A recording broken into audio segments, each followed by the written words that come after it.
One of the most common questions I get from first home buyers is, how much can I borrow? And the answer is always, it depends.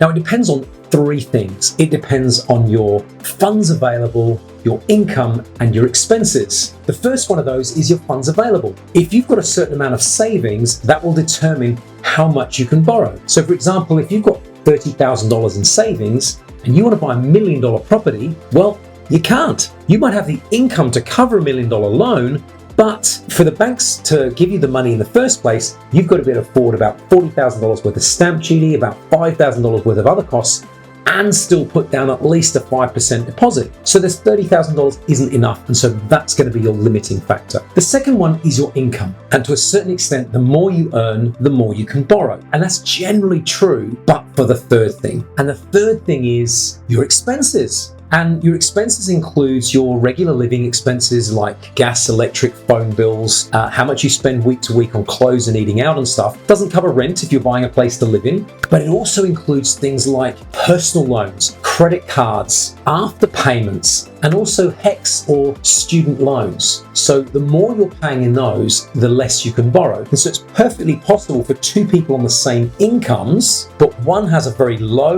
level of expenses and the other one has a high level of expenses with lots of extra liabilities. That person can borrow a lot less than the person with a better income and the lower expenses. So if you want to increase your borrowing capacity, the best thing you can do is get a good income, pay off all your other debts, and build up your savings as fast as you can. I hope you've liked this. There's going to be plenty more content to come. Please like and subscribe to our channel. My name is Phelps, and I'll always tell you to be genuine, have fun, and stay curious.